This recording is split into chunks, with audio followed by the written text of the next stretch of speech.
They met on a Tuesday that felt like any other Tuesday, which was exactly why it worked.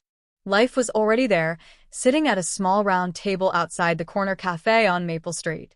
The cafe had a chalkboard sign that never quite erased yesterday's specials, so faint words hovered under the fresh writing like polite ghosts.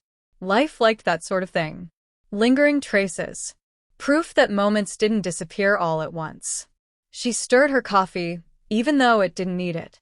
She wore a light jacket that was always the right temperature, no matter the weather, and her shoes were scuffed in a way that suggested she walked a lot but never rushed. When the bell above the cafe door chimed, she looked up and smiled before she even saw who was coming. Death paused just inside the doorway, holding it open for a teenager who hurried past with earbuds in. He nodded politely to no one in particular, then stepped outside and scanned the tables. "There you are," Life said. Death relaxed. "I was worried you'd change locations again." "I promised I wouldn't," she replied. "Besides, this place has good muffins." Sit. "You're early." "I tried something new," Death said as he pulled out the chair. "I left 5 minutes sooner than usual." Life raised an eyebrow.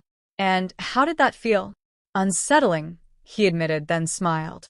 "But also nice." They sat in companionable quiet for a moment. Cars passed.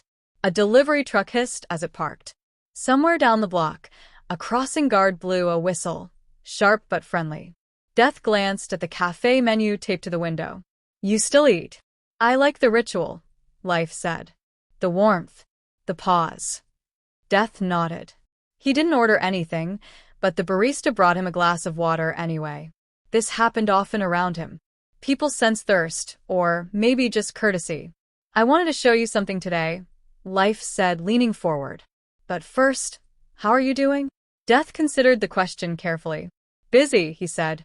"But that's normal. I've been thinking, though. That usually means trouble." "Not trouble," he said. "Curiosity." Life smiled wider. "Oh, good." Death gestured toward the street. "I've been assigned to this neighborhood more often lately. I keep noticing how small things are. People worry about missed buses and burnt toast. They apologize to mailboxes when they bump into them." "Yes," Life said softly. "That's one of my favorite features." "I used to think it was inefficient," Death continued. "All that concern over moments that pass so quickly. And now I think it might be the point." Life clapped once, delighted. "You're learning." "Don't say it like that," Death said, but he was smiling. "You said you wanted to show me something." Yes. "Walk with me." They left the cafe and moved down Maple Street at an easy pace. No one stared at them. No one ever did. To the world, they looked like two old friends out for a stroll. They passed the school just as the morning bell rang. Kids spilled onto the sidewalk, backpacks bouncing, voices overlapping. A teacher held the door open, calling reminders about homework and lunches. Life slowed. "Watch." A small boy stopped abruptly, patting his pockets. His face fell. "My lunch," he said to no one. "I forgot my lunch." Before panic could fully settle in, a girl beside him shrugged off her backpack and unzipped it.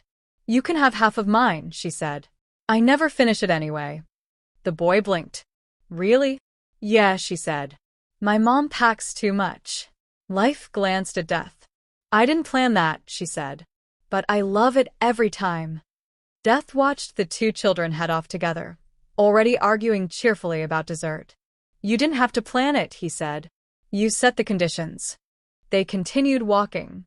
The neighborhood shifted gradually, from schoolyards to small shops to quiet residential streets. Wind chimes clinked on a porch.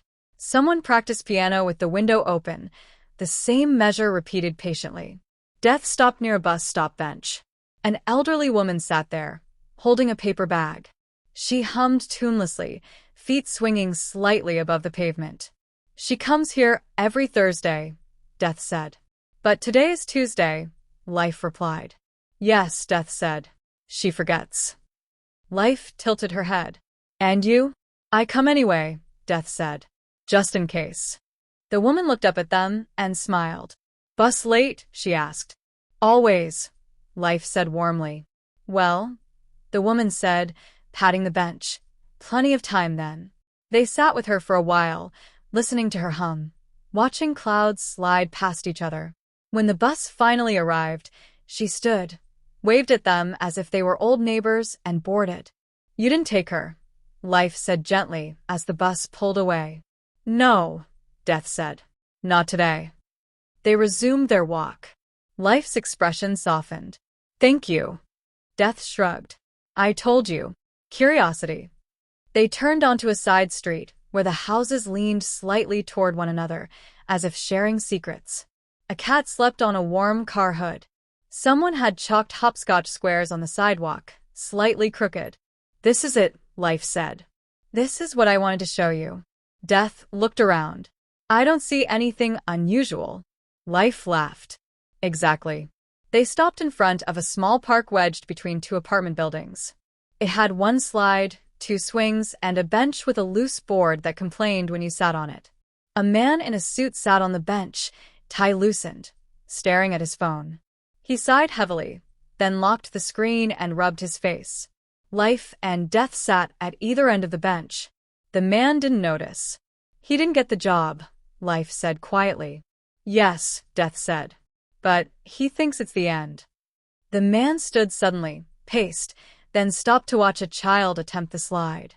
The child went down too slowly, scooting with exaggerated care, then popped off at the bottom and threw both arms into the air in triumph. The man laughed. It surprised him.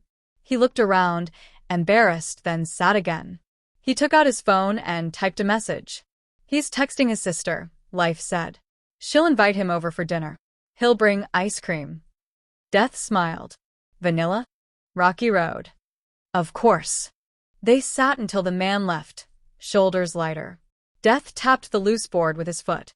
"You wanted me to see that things don't need grand meaning to matter." "Yes," Life said. "And that endings aren't always where you think they are." Death nodded slowly. "I've been thinking about that, too." Life leaned back. "Have you?" "Yes," he said. "Sometimes when I arrive, people are angry, or relieved, or confused. But often, they're in the middle of something small. A sentence, a thought, a joke." Life smiled softly. "I know. It used to bother me," Death said. "Now I think, maybe it comforts me." They stood and continued walking as the afternoon light shifted. Shadows lengthened, but didn't hurry. Eventually, they reached a quiet street with a small bakery on the corner. The windows fogged slightly from the ovens inside. Life stopped. "Muffins," she said. Death hesitated. "I don't." "I know," Life said. "But come in anyway." Inside, the bakery smelled like sugar and patience. A bell chimed. The baker looked up and beamed. "You're just in time," she said. "Fresh batch." Life ordered 2 muffins. She handed one to Death. He held it carefully, as if it might do something unexpected. "You don't have to eat it," Life said. "I know," he said. He paused, then took a small bite. Life waited. Death's eyes widened slightly. "That's ridiculous." "Blueberry," Life said. "I can taste the warmth," Death said, astonished. "And the time." Life laughed. "See? Inefficient. Wonderful." They stepped back outside, muffins in hand.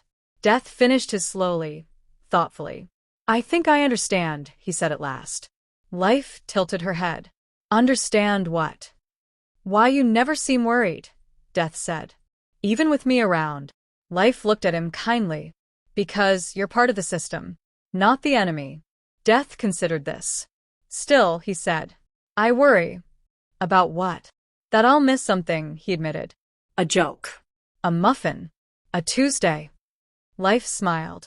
"You won't. Not if you keep showing up like this." They reached the corner where they'd started. The café was busier now. Laughter drifted out when the door opened. "I should go," Death said. "Yes," Life said. "I'll walk a bit more." They stood awkwardly for a moment. "Same time next week?" Death asked. Life pretended to think. "You'll be 5 minutes early again?" "I might even try 10. Life grinned. "Don't get reckless." As Death turned to leave, Life called after him. "Hey." He looked back. You've got a bit of blueberry on your sleeve. Death glanced down, then laughed. A real laugh, surprised and unpracticed. Well, he said, brushing it off, that's new. They parted ways on Maple Street, the afternoon humming along as usual. The chalkboard sign still showed yesterday's words beneath today's. The crossing guard blew the whistle again. And for a moment, life and death both felt perfectly, pleasantly, and a little bit ridiculously content.